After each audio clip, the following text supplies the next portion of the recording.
नमस्कार दोस्तों, मैं Vijay Tiwari the book society में आपका स्वागत है, जहां हम आज की इस वीडियो के माध्यम से सब्जेक्ट कोड MPSC 003 के कुछ महत्वपूर्ण प्रश्नों की चर्चा आपके साथ करेंगे।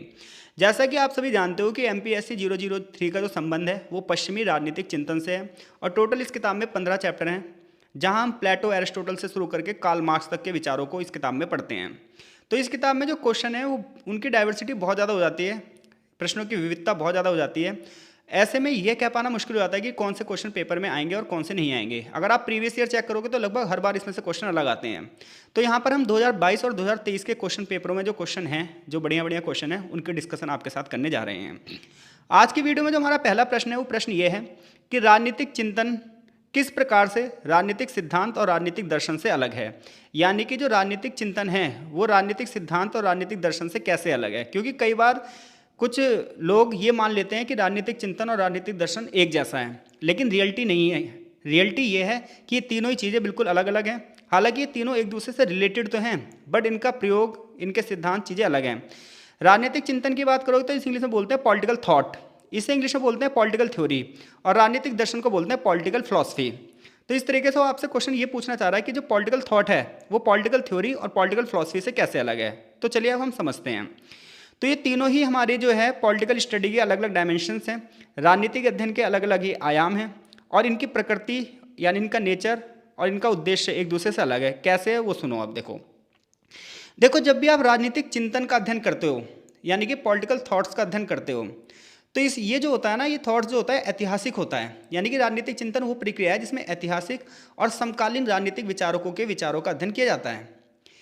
इसमें हम ये बात समझने का प्रयास करते हैं कि कैसे अलग अलग समय पर अलग अलग कल्चर के अलग अलग परिस्थितियों में अलग अलग विचारकों ने राज्य के ऊपर क्या विचार दिए हैं। यानी कि अगर आप राजनीतिक चिंतन को आप पढ़ रहे हो, पॉलिटिकल थॉट को पढ़ रहे हो, तो आप इसमें राजनीतिक विचारकों के विचारों की स्टडी करोगे। पहली बात तो यानी कि प्लेटो ने क्या कहा, एरिस्टोटल ने क्या कहा, जॉन लॉक ने क्या कहा, जियोजाक रूसो ने क्या कहा, एडमंड बर्क ने क्या कहा। तो इसमें सबसे पहली बात तो यह है कि राजनीतिक विचारों के हम विचारों का अध्ययन करते हैं। दूसरी बात यह है कि इसमें ये बात समझने का प्रयास किया जाता है कि कैसे अलग अलग विचारकों ने राजनीति के ऊपर अपने क्या विचार दिए हैं, राज्य के ऊपर क्या विचार दिए हैं, अथॉरिटी के ऊपर क्या विचार दिए हैं, जस्टिस के ऊपर क्या विचार दिए हैं, लिबर्टी के ऊपर क्या विचार दिए हैं, इक्वालिटी के ऊपर क्या विचार दिए हैं। राजनीतिक चिंतन में हम ये नहीं देखते कि विचार तर्कसंगत हैं या नहीं है, यानी कि विचारों के पीछे कोई लॉजिक है या नहीं है, बल्कि हम ये समझते हैं कि किसी विचार का उस समय में क्या महत्व था। क्योंकि भाई ये बात ध्यान रहे, कोई भी जो विचार होता है वो समय और परिस्थितियों के हिसाब से बनता है। यानी कि प्लेटो ने जब अपने विचार दिए होंगे तो उस समय की परिस्थितियों को ध्यान में रखते हुए विचार दिए होंगे। इसलिए प्लेटो के बहुत सारे विचार आज के समय पर अप्रासंगिक हो सकते हैं, महत्वहीन हो सकते हैं, लेकिन उस समय में जब प्लेटो ने अपने विचार दिए थे तो वो विचार बहुत ज़्यादा महत्वपूर्ण थे। तो इस प्रकार से अगर आप राजनीतिक चिंतन की बात करोगे तो उस समय के परिस्थितियों से प्रभावित होता है, उस समय में किन चीज़ों का महत्व था उन चीज़ों से प्रभावित होता है। इसके पीछे तर्क नहीं होता बल्कि परिस्थितियाँ होती हैं। उदाहरण के लिए जब आप अरस्तु की बात करते हो तो अरस्तु ने कहा कि राज्य एक नैतिक संस्था है, और इसमें हम ये भी बात समझ रहे हैं कि उस समय जो ग्रीक फिलॉसफी थी, जो ग्रीक की सिचुएशन थी, यानी कि यूनान की जो परिस्थितियाँ थी वो जैसी थी, उस हिसाब के आधार पर अरस्तु ने कहा। इस तरह जब आप गांधी के विचार पढ़ते हो तो भारत के संदर्भ में अम्बेडकर के विचार पढ़ते हो, विवेकानंद के विचार पढ़ते हो, कबीर के विचार पढ़ते हो, ये सब भारतीय संदर्भ में हैं। लेकिन आप ना भारतीय संदर्भ में नहीं, वहाँ पर ना वेस्टर्न फिलॉसफी के बारे में बोलोगे तो आप इन सब वर्ड की जगह आप ये लिख सकते हो। हालांकि ये वर्ड भी लिख दोगे तो गलत नहीं है, ये भारतीय संदर्भ में है, लेकिन अगर आप इसकी जगह ऐसे लिख दोगे इमैनुअल कांट, जियोजाक Rousseau, John Locke, Thomas Hobbes, Niccolo Machiavelli, Karl Marx, इन सब के विचारों को जब भी हम अध्ययन करते हैं तो ये सब राजनीतिक चिंतन का हिस्सा है। इस अध्ययन का उद्देश्य विश्लेषण नहीं होता, बल्कि हम ये पढ़ते हैं कि विचार किस प्रकार से अलग अलग समय पर बदले हैं। यानी कि एक तरीके से विचारों की ऐतिहासिक यात्रा को जब आप समझते हो तो ये राजनीतिक चिंतन है।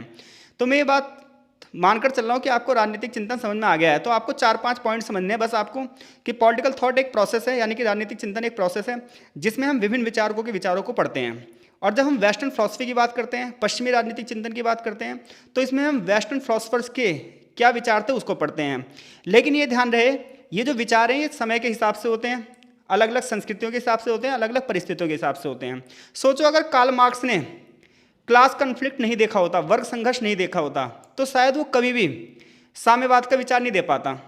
यानी कि जिस समय कार्ल मार्क्स था उसने उसमें पूंजीवाद का बुरा रूप देखा था। अगर उसने पूंजीवाद का अच्छा रूप देखा होता तो शायद वो कभी भी पूंजीवाद की निंदा ही नहीं करता। तो हर समय की जो परिस्थितियां होती हैं उसके हिसाब से ना विचार बदलते हैं। और राजनीतिक चिंतन जो है वो ऐतिहासिकता से संबंध रखता है कि किस प्रकार से इतिहास में क्या विचार थे और क्या वो आज विचार सही हैं या नहीं हैं। इसलिए आप देखोगे कि अलग अलग फिलोसफर्स जो हैं अपने पुराने फिलोसफर्स की बातों में थोड़ा सा चेंज लाते हैं। अगर आप प्लेटो की बात करोगे तो प्लेटो जो है वो सुकरात के विषय में अलग तरीके से सोचता है, जबकि अरस्तु जो कि प्लेटो का ही शिष्य है वो प्लेटो की बात को खंडन करता है। इसी प्रकार से जो आज के विचारक हैं वो उन विचारकों की चीज़ों का खंडन करते हैं, क्योंकि समय के हिसाब से, परिस्थिति के हिसाब से, कल्चर के हिसाब से, देश के हिसाब से विचार बदलते हैं। ये बात हम सब किस में पढ़ रहे हैं? राजनीतिक चिंतन में। अब हम बात कर रहे हैं राजनीतिक सिद्धांत की। तो देखो, राजनीतिक सिद्धांत को इंग्लिश में पॉलिटिकल थ्योरी कहते हैं, ठीक है। और सिद्धांत का मतलब होता है चिंतन मनन करना। इसमें हम राजनीति की अवधारणाओं को तर्क संगत, यानी कि देखो राजनीतिक चिंतन में तर्क संगत नहीं थी बात, लेकिन राजनीतिक सिद्धांत में ये एक ऐसा दृष्टिकोण देता है जिसमें हम चीज़ों को तर्कसंगत तरीके से देखते हैं कि क्या चीज़ें सही हैं और क्या चीज़ें गलत हैं।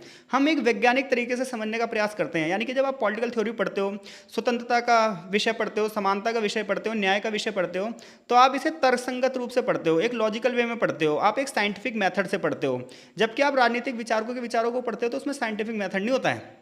राजनीतिक चिंतन में सिर्फ परिस्थितियां होती हैं कि अगर आप कार्ल मार्क्स को पढ़ रहे हो तो आपके माइंड में ये सेट होना चाहिए कि उस समय की परिस्थितियां ऐसी थी जब इसने ऐसा लिखा है। आप इमैनुअल कांट को पढ़ रहे हो जिसने ह्यूमन डिग्निटी की थ्योरी दी है, तो आपके माइंड में ये होना चाहिए कि आखिर इमैनुअल कांट ने ऐसा क्यों कहा होगा, क्योंकि उस समय का इतिहास ऐसा रहा होगा। जबकि आप जब राजनीतिक सिद्धांत पढ़ते हो तो ये एक विश्लेषणात्मक दृष्टिकोण है, ये एनालाइज करता है चीज़ों को, राजनीति की जो अवधारणाएं हैं उसको तर्कसंगत तरीके से व्याख्या करता है, मूल्य परक तरीके से एथिकल वैल्यू में समझने का प्रयास करता है। इसमें न्याय, स्वतंत्रता, समानता, लोकतंत्र यानी कि जस्टिस, लिबर्टी, इक्वेलिटी, डेमोक्रेसी ये समाज में किस प्रकार से काम करती है हम ये देखते हैं। यानी कि न्याय समाज में किस प्रकार से काम करता है, न्याय का क्या रूप है, सामाजिक न्याय, आर्थिक न्याय, राजनीतिक न्याय, इस प्रकार से उसका वर्गीकरण किया जाता है। सेम स्वतंत्रता की अवधारणा की व्यक्ति को किस मात्रा में कितनी स्वतंत्रता देनी चाहिए, ये राजनीतिक सिद्धांत का विषय है।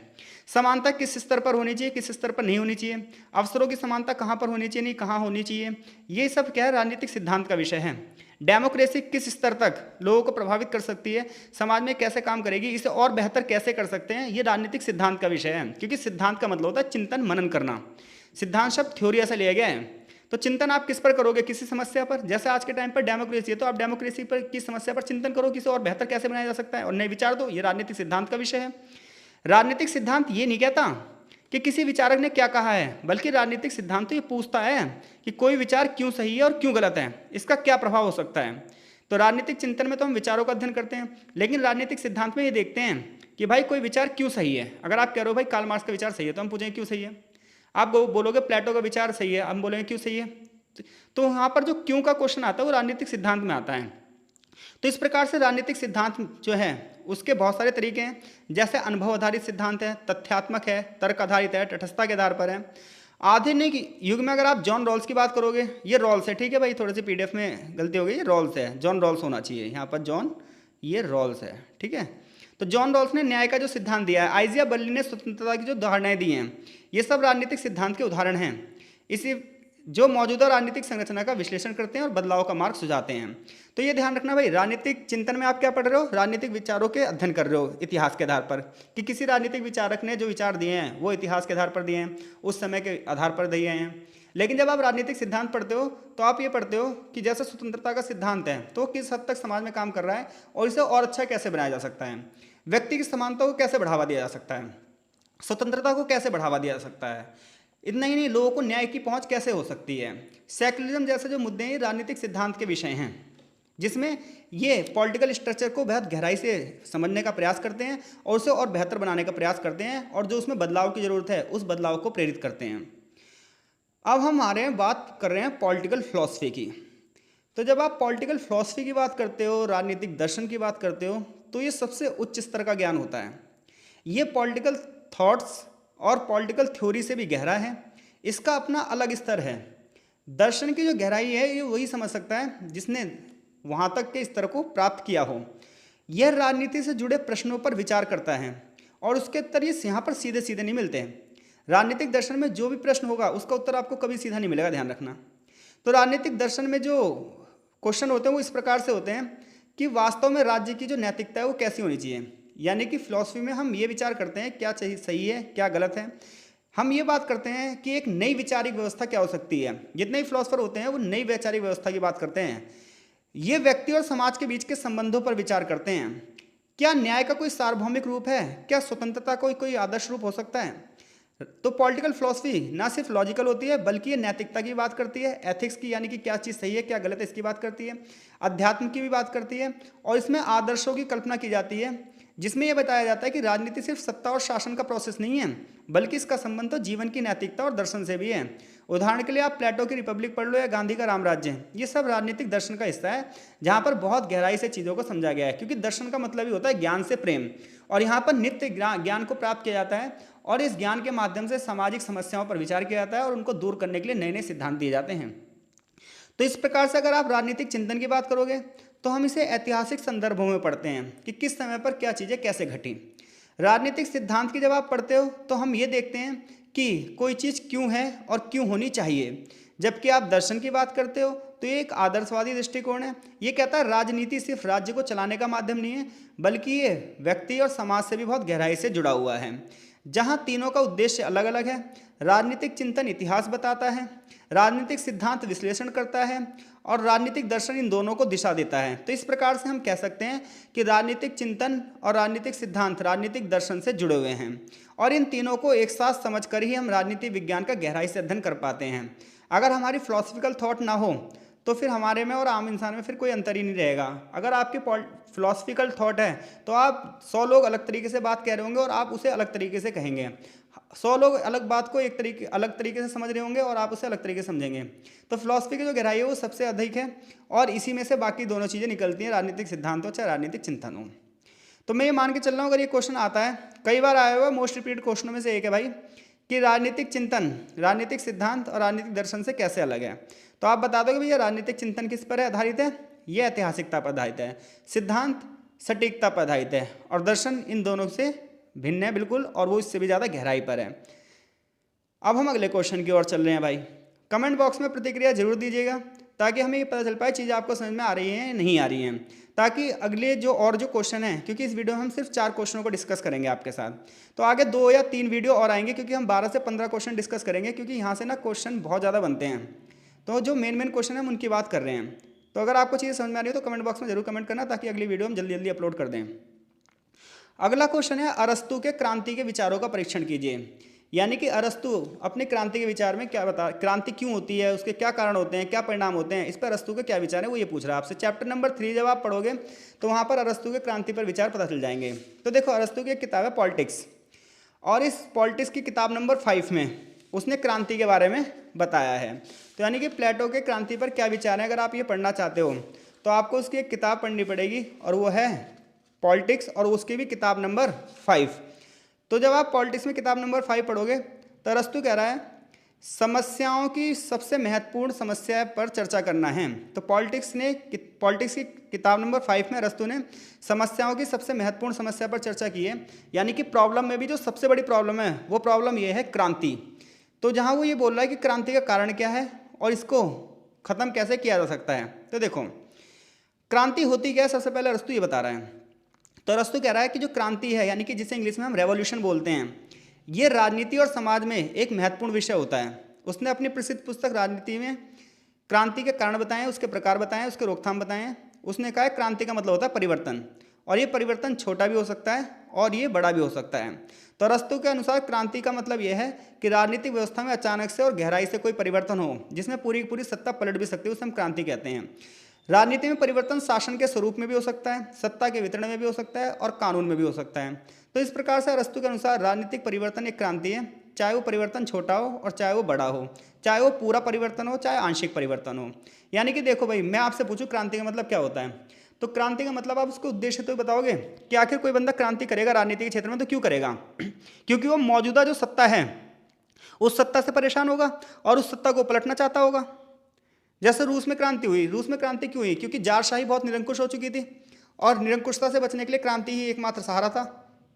तो लोगों ने क्रांति करी लेनिन के नेतृत्व में और साम्यवाद की स्थापना कर दी। फ्रांस में क्रांति क्यों हुई? क्योंकि लोग स्वतंत्रता चाहते थे, समानता चाहते थे, भाईचारा चाहते थे। लुईस सोल्वे का शासन बिल्कुल बेकार हो चुका था।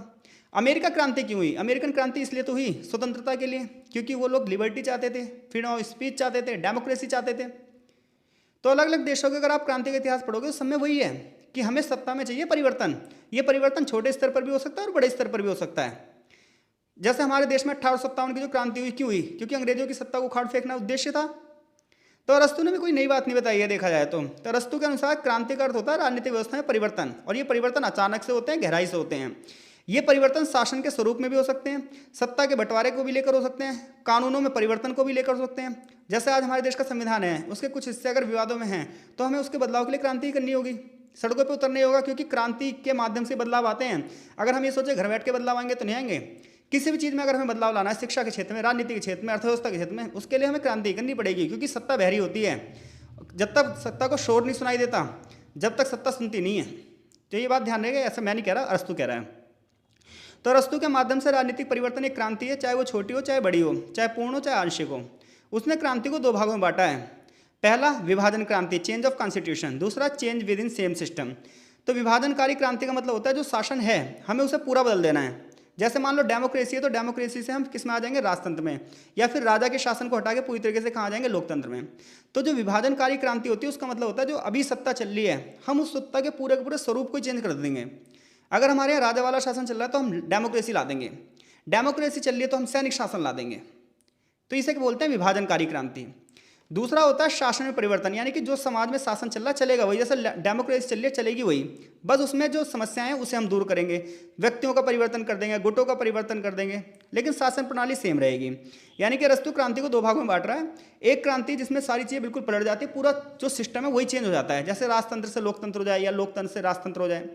उसी प्रकार से दूसरी क्रांति होती है, शासन तो वही चाहती है कि जैसे डेमोक्रेसी है तो डेमोक्रेसी रहे, बस उसके में जो समस्याएं उसे पूरा कर दिया जाए, खत्म कर दिया जाए। अब अरस्तु क्रांति के कारण क्या बता रहा है? तो अरस्तु ने क्रांति के पीछे बहुत सारे कारण बताए हैं, जिसमें से कुछ मेन कारण मैंने यहाँ पर लिखे हैं। देखो ये ना नोट्स टाइप से पीडीएफ शुरू करी है मैंने। उसका रीज़न है कि अगर मैं इसमें इतना सारा लिखूंगा तो बहुत समय लग जाएगा, तो इसलिए मैं आपको समझा दे रहा हूँ, तो आप अपनी वर्ड लिमिट अपने आंसर के हिसाब से बढ़ा लेना। तो क्रांति का सबसे पहला जो कारण है वह है विशेषाधिकारों की उपस्थिति। तो अरस्तु कह रहा है जब भी किसी समाज में विशेषाधिकार मिलता है कुछ लोगों को, और बहुत सारे लोगों को ऐसा लगता है कि यार इसे ज़्यादा अधिकार मिल गए और हमें कम अधिकार मिले हैं, यानी कि किसी देश में किसी सोसाइटी को ज़्यादा अधिकार मिल जाए जबकि दूसरी सोसाइटी को कम अधिकार मिले, तो वहाँ पर क्रांति होगी, डेफिनेटली होगी, क्योंकि जिन लोगों को वो अधिकार नहीं मिल रहे उनके मन में नफरत आ जाएगी और वो विद्रोह कर देंगे। जैसे ब्रिटिश टाइम पर क्रांति क्यों हुई 1857 की? क्योंकि भारतीय रियासतों के राजाओं को लग रहा था हमारे साथ भेदभाव हो रहा है, अंग्रेजों को विशेषाधिकार मिल रहे हैं। तो सिंपल सी बात है, किसी भी देश में जो क्रांति होगी उसका मेन कारण होगा जब लोगों को लगेगा कि किसी दूसरे लोग को विशेषाधिकार मिल रहे हैं और बाकी लोगों को वो अधिकार नहीं मिल रहे हैं। अब हम बात करते हैं दूसरे कारण की।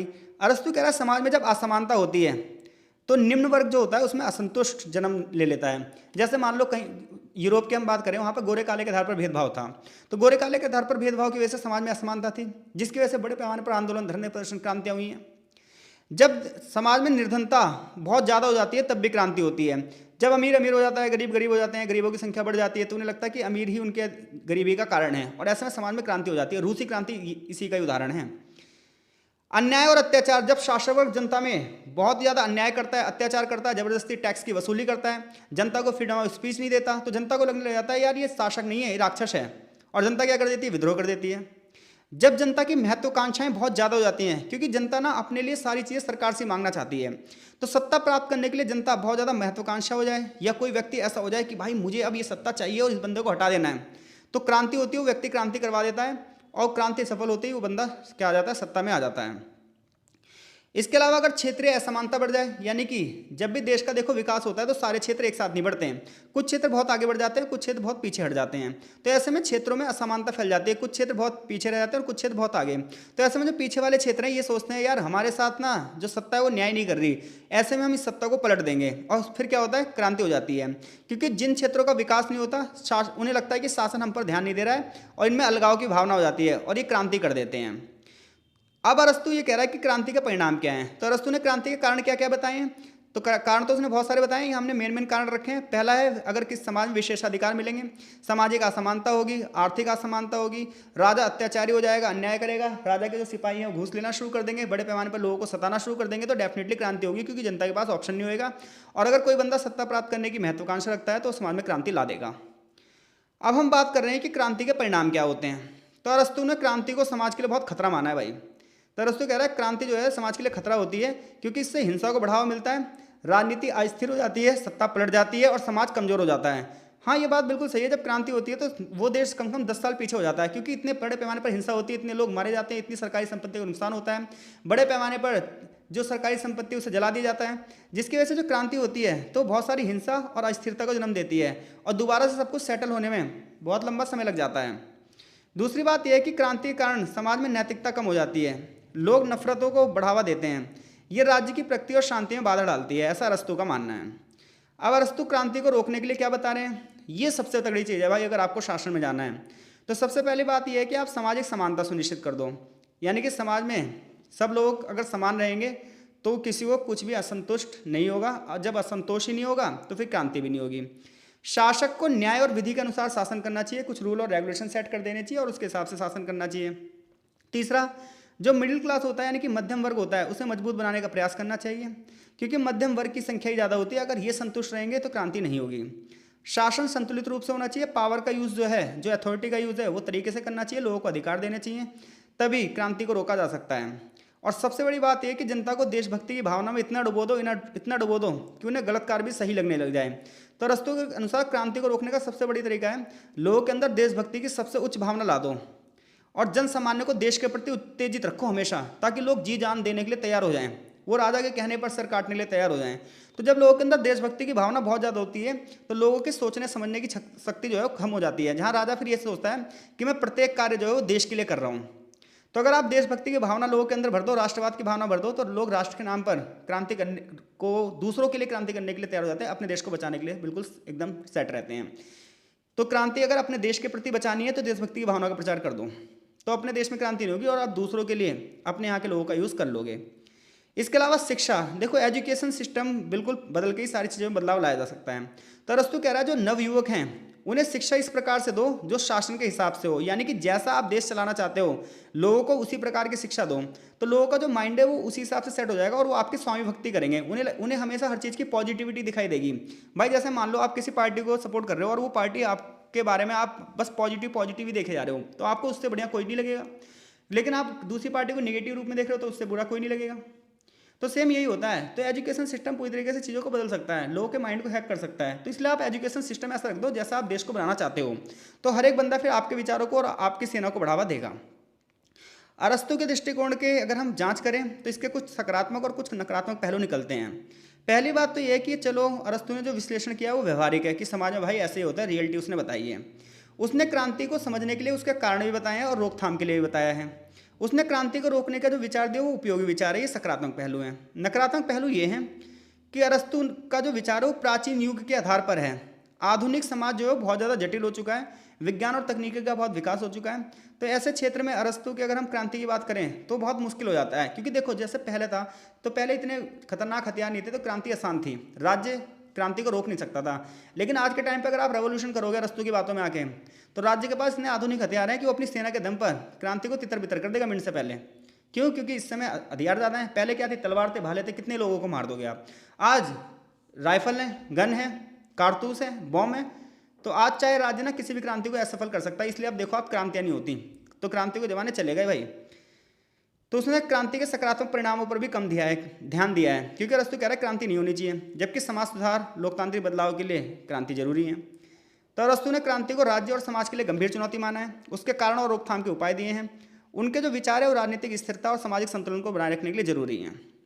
उनकी शिक्षाएं आज भी प्रासंगिक है। क्रांति को रोकने के लिए सामाजिक न्याय जरूरी है, मध्यम वर्ग को मजबूत करना जरूरी है, ये आज भी उपयोगी सिद्धांत हैं। तो मैं मान के चल रहा हूँ अगर अरस्तू का क्वेश्चन आया तो आप डेफिनेटली इस क्वेश्चन को कर दोगे। क्वेश्चन नंबर 3 की ओर बढ़ रहे हैं। क्वेश्चन नंबर 3 है, जॉन लॉक की प्राकृतिक अवस्था और प्राकृतिक अधिकारों की संकल्पना का वर्णन कीजिए। बहुत बढ़िया क्वेश्चन है भाई, बहुत बार आया है। अगर ये क्वेश्चन आ जाए तो आप डेफिनेटली बहुत अच्छे तरीके से इसका आंसर लिख दोगे। तो देखो हम जॉन लॉक की बात करें तो जॉन लॉक ने अपनी जो प्राकृतिक अवस्था का सिद्धांत दिया है उसमें वो स्वतंत्रता समानता की बात कर रहे हैं। तो जॉन लॉक क्या कह रहा है सुनो।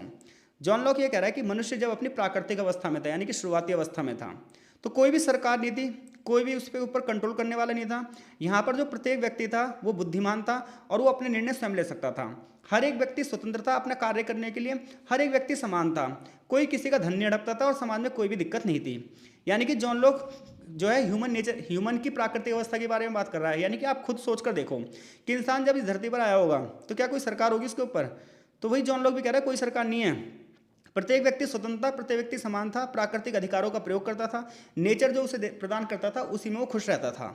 तो जॉन लॉक की प्राकृतिक अवस्था में किसी प्रकार की कोई राजनीतिक संरचना नहीं थी। इस अवस्था में सारे मनुष्य स्वतंत्र होते हैं और अपनी अपनी इच्छा से कार्य करते थे और कोई व्यक्ति किसी के अधिकारों का उल्लंघन नहीं करता था। प्रत्येक व्यक्ति प्रकृति पर निर्भर था, एक जगह से दूसरी जगह पर घूमता फिरता रहता था। यहाँ पर सभी लोग समान थे, कोई असमानता नहीं थी, कोई भी कहीं पर भी बच सकता था, कोई रोक नहीं थी, कोई टोक नहीं थी। इसलिए लोग कहता है कि जन्म के समय सब समान होते हैं, उनके पास जीवन का अधिकार होता है, स्वतंत्रता का अधिकार होता है और संपत्ति का अधिकार होता है। तो इस प्रकार से जॉन लॉक की जो प्राकृतिक अवस्था का मनुष्य है, उस मनुष्य के ऊपर कोई सत्ता नहीं है, वो पूरी तरह से स्वतंत्र है, समान है, प्राकृतिक संसाधनों का प्रयोग कर रहा है, कोई रोक नहीं है, कोई टोक नहीं है, किसी प्रकार की कोई सरकार नहीं है। यहाँ पर सब व्यक्ति जो है वो परोपकारी जीवन व्यतीत कर रहे हैं। अब व्यक्ति के कुछ अधिकार भी हैं। अगर व्यक्ति प्राकृतिक अवस्था में है तो अधिकार भी उसे किसने दिए होंगे? प्रकृति ने दिए होंगे। तो जॉन लॉक के हिसाब से 3 प्राकृतिक अधिकार होते हैं व्यक्ति के। एक होता है जीवन जीने का अधिकार, राइट टू लाइफ। तो प्रत्येक व्यक्ति अपने जीवन की सुरक्षा का अधिकार है, वो अपनी सुरक्षा के लिए वो किसी का वध भी कर सकता है। तो ये जॉन लॉक कह रहा है कि जो जीवन का अधिकार है प्रकृति ने दिया है, तो इसलिए व्यक्ति अपने जीवन की रक्षा करने के लिए कुछ भी कर सकता है, किसी भी हद तक जा सकता है। ठीक है, राज्य को किसी प्रकार से व्यक्ति के इस अधिकार को नहीं छीनना चाहिए क्योंकि ये प्रकृति का अधिकार है। दूसरा स्वतंत्रता का अधिकार। मनुष्य अपनी प्राकृतिक अवस्था में पूरी तरीके से स्वतंत्र था। मनुष्य पैदा भी स्वतंत्र ही होता है, तो उसकी स्वतंत्रता किसी और लोगों को नुकसान नहीं पहुंचाए, तो इस हिसाब से वो अपनी स्वतंत्रता का प्रयोग करे। दूसरा संपत्ति का अधिकार। प्रत्येक व्यक्ति अपनी मेहनत और श्रम के आधार पर संपत्ति अर्जित करता है, तो ऐसे में प्रत्येक व्यक्ति को उसे खर्च करने का भी अधिकार है, उसे उपभोग करने का भी अधिकार है। तो संपत्ति का अधिकार, स्वतंत्रता का अधिकार और जीवन का अधिकार, ये 3 प्राकृतिक अधिकार है जो जॉन लॉक बता रहे हैं। इसके अलावा वो प्राकृतिक कानून की बात कर रहे हैं। उनका मानना है कि प्राकृतिक कानून ये है कि सभी मनुष्य को उन कानूनों का पालन करना चाहिए जो चीज़ें सही हैं, यानी कि नैतिक रूप से जो चीज़ सही है उसका पालन सभी को करना चाहिए, क्योंकि यह ईश्वर के द्वारा दिए गए हैं और सभी के द्वारा इन्हें पहचान माना गया है। यानी कि इसमें हमें क्या करना चाहिए? नैतिकता क्या कहती है? हमें दूसरे के अधिकारों का उल्लंघन नहीं करना चाहिए, किसी का अधिकार नहीं छीनने चाहिए, अपनी स्वतंत्रता का प्रयोग करना चाहिए, तो दूसरों की स्वतंत्रता का भी सम्मान करना चाहिए। ईमानदारी जैसे जो लक्षण है वो हमारे अंदर होने चाहिए। ये सब नैतिकता है। लेकिन जॉन लॉक ये भी कह रहे हैं कि प्राकृतिक अवस्था में भले ही स्वतंत्रता और समानता है, लेकिन सुरक्षा नहीं है, क्योंकि यहाँ पर कोई भी व्यक्ति किसी का भी नुकसान पहुँचा सकता है और जहाँ पर सरकार नहीं होती वहाँ पर न्याय नहीं होता। इसलिए जॉन लॉक कह रहे हैं कि मनुष्य के प्राकृतिक अवस्था में कमी ये थी कि अराजकता की स्थिति थी। तो ऐसे में एक सरकार की जरूरत होती है ताकि लोगों को सुरक्षा मिल सके और न्याय मिल सके, क्योंकि जो प्राकृतिक अधिकार हमें मिले हैं, जीवन का अधिकार, स्वतंत्रता का अधिकार, ये जो संपत्ति का अधिकार, इसकी रक्षा करने के लिए हमें सरकार की जरूरत होती है। तो इस प्रकार से निष्कर्ष ये निकलता है कि जॉन लॉक प्राकृतिक अवस्था और प्राकृतिक अधिकारों का सिद्धांत ये बताता है जॉन लॉक का कि मनुष्य जन्म से ही स्वतंत्र है, जन्म से ही समान है, और जो सरकार है इसका काम जो है वो लोगों की सुरक्षा करना है, लोगों की स्वतंत्रता की रक्षा करना है, लोगों के संपत्ति के अधिकारों की रक्षा करना है और समानता को बनाए रखना है, जीवन की रक्षा करनी है। क्वेश्चन नंबर 4 की ओर चल रहे हैं। क्वेश्चन नंबर 4 हमसे यह कह रहा है कि सेंट ऑगस्टाइन के राजनीतिक चिंतन की विशेषता बताओ। तो देखो, जब आप सेंट ऑगस्टाइन के बारे में पढ़ोगे तो इनका जो चिंतन है वो धर्म के आधार पर है, क्योंकि ये ईसाई दार्शनिक थे। इनका जो राजनीतिक चिंतन है वो धर्म और राजनीति के बीच के संबंध पर है। यानी कि ये क्वेश्चन ये उठा रहे हैं कि भैया धर्म और राजनीति के बीच में क्या संबंध है, धर्म और राजनीति के बीच में क्या नैतिकता है, क्या धर्म नैतिकता को सिखाता है। देखो, नैतिकता का मतलब होता है सही या गलत, क्या चीज़ें सही है क्या गलत है। तो मेरा मानना है कि पूरी दुनिया के जितने भी धर्म है वो नैतिकता को बढ़ावा देते हैं, क्योंकि कोई भी धर्म ये नहीं कहता कि आप गलत कार्य करो। तो कहीं ना कहीं समाज को सुव्यवस्थित करने में धर्म की भी एक महत्वपूर्ण भूमिका है, ऐसा सेंट ऑगस्टिन कह रहे हैं। उनकी एक किताब है सिटी ऑफ गॉड, उसमें उन्होंने ये सारे विचार प्रस्तुत किए हैं। तो अगर सेंट ऑगस्टाइन की बात करोगे तो उनका जो सिद्धांत है वो ईश्वर केंद्रित है, यानी कि वो धर्म के आधार पर राजनीति को बढ़ाना चाहते हैं। सेंट ऑगस्टिन का राजनीतिक चिंतन ईश्वर और धर्म पर आधारित है। वो मानते हैं राजनीतिक व्यवस्था का सर्वोच्च उद्देश्य जो होता है वो ये होता है कि ईश्वर की इच्छा के हिसाब से मानव जीवन चले, यानी कि जैसा प्रकृति मानव जीवन को चलाना चाहती है वैसे ही राज्य को चलाना चाहिए। उनका मानना है कि धर्म जो है वो राजनीति की नींव है, राजनीति को धर्म से सीखना चाहिए और नैतिक शासन ईश्वर के नियमों पर आधारित होना चाहिए। सेंट ऑगस्टिन ने 2 राज्यों का सिद्धांत दिया है। उनकी 2 किताबें, एक सिटी ऑफ गॉड और एक सिटी ऑफ मैन। तो सेंट ऑगस्टिन ने सिटी ऑफ गॉड में ये कहा है कि जो राज्य होते हैं वो ईश्वर के द्वारा प्रेरित होते हैं, यानी कि ईश्वर की इच्छा से राज्य की स्थापना होती है, और इनका उद्देश्य होता है कि समाज में न्याय बना रहे, शांति बनी रहे और ईश्वर के प्रति सब लोग अपना थैंक्स बोलें। सिटी ऑफ मैन में ये कहते हैं कि नहीं, ये जो राज्य है ये सांसारिक है, जो मानव की प्रवृत्तियों से, भौतिकता से और वासना से प्रभावित है। इसमें संघर्ष होते हैं और असमानता होती है। यानी कि सिटी ऑफ गॉड में जो तर्क दिया गया है वो ये कहा गया है कि ये राज्य जो है वो ईश्वर की मदद से बना है, ईश्वर की शक्तियों से नियंत्रित है, इसमें न्याय शांति बनी रहनी चाहिए, ईश्वर के प्रति समर्पण रखना चाहिए। सिटी ऑफ मैन ये कहता है ये संसारिक राज्य, इसमें व्यक्ति अपनी इच्छाओं को पूरा करता है और इसी वजह से संघर्ष होते हैं, इसी वजह से असमानता फैलती है। तो कितने प्रकार के शहर बताए उन्होंने? तो उन्होंने अपनी किताब में 2 प्रकार के शहर बताए, एक सिटी ऑफ गॉड और एक सिटी ऑफ मैन। अगली बात यह है कि पाप और राजनीति का क्या संबंध है? तो सेंट ऑगस्टिन कहते हैं कि मनुष्य अपने जन्मजात पापों की वजह से, ओरिजिनल सिन की वजह से नैतिक रूप से कमजोर है। कि यानी कि मनुष्य के अंदर पाप की जो प्रवृत्ति होती है, सिन की जो प्रवृत्ति होती है वो जन्मजात होती है, क्योंकि मनुष्य अपने फायदे के लिए दूसरा का नुकसान पहुंचा सकता है। तो ऐसे में जो राजनीतिक संस्थाएं हैं ये पाप को कम करने के लिए ही बनाई गई हैं ताकि सच्चा न्याय स्थापित कर सकें। सेंट ऑगस्टिन के अनुसार राज्य का मुख्य उद्देश्य यही है कि वो समाज में पाप को खत्म करे और अन्याय को नियंत्रित करे और न्याय की स्थापना करे। जो व्यक्ति दोषपूर्ण रूप से जीवन जीते हैं, जो व्यक्ति स्वार्थी हैं, राज्य का काम यह है कि उनके स्वार्थ को नियंत्रित करे, लेकिन ये ईश्वर के शासन के समान आदर्श नहीं हो सकता कभी भी। सेंट ऑगस्टिन कहते हैं कि न्याय और शांति जब स्थापित कर सकते हैं हम जब हम ईश्वर के नियमों का पालन करें। अगर हम ईश्वर के नियमों का पालन नहीं करते तो न्याय और शांति की स्थापना नहीं कर सकते, क्योंकि राज्य का भी तो काम यही है, न्याय और शांति की स्थापना करना। तो यदि कोई राज्य न्यायपूर्ण नहीं है तो वो लोगों को ईश्वर की ओर प्रेरित नहीं कर सकता, और ऐसा राज्य जो है वो लुटेरों के गिरोह के समान है। कई बार इस लाइन से भी क्वेश्चन आ सकता है कि कोई राज्य न्यायपूर्ण नहीं है अगर वो लोगों को ईश्वर की ओर प्रेरित नहीं करता, वो राज्य लुटेरों के गिरोह के समान है। कथन किसका है? विचार कीजिए। तो फिर आप सेंट ऑगस्टिन के बारे में लिखोगे। सेंट ऑगस्टिन ने इतिहास को ईश्वर की योजना के रूप में देखा है। उनके अनुसार मानव जो इतिहास है वो ईश्वर के द्वारा निर्धारित किया गया है, ये ईश्वर की महिमा के लिए काम करता है। तो यानी अगर सेंट ऑगस्टिन का विचार आता है तो आपको ध्यान रखना है धर्म से उसे जोड़ देना, ईसाई धर्म से, और जो जो काम सरकार के होते हैं वो काम आप धर्म के माध्यम से करवा देना। सांसारिक सत्ता की बात करो तो सेंट ऑगस्टिन ये कह रहा है कि सामाजिक जीवन भी जीना चाहिए, लेकिन नैतिकता के आधार पर। आगे निष्कर्ष है। निष्कर्ष ये निकलता है कि सेंट ऑगस्टिन का जो राजनीतिक चिंतन है वो ईसाई धर्म के विचारों से प्रभावित है। नैतिकता, न्याय और ईश्वरीय शासन को बढ़ावा देना चाहते हैं। उनके 2 राज्य सिद्धांत हैं, एक सिद्धांत है सिटी ऑफ मैन का, एक है सिटी ऑफ गॉड का। अगला क्वेश्चन एडमंड बर्क के प्राकृतिक अधिकारों की चर्चा करेंगे हम, लेकिन इस वीडियो के भाग 2 में। तब तक के लिए आपका बहुत बहुत धन्यवाद। कमेंट बॉक्स में अपनी प्रतिक्रिया जरूर देना ताकि हमें पता चल पाए चीज़ें आपको समझ में आ रही हैं या नहीं आ रही हैं।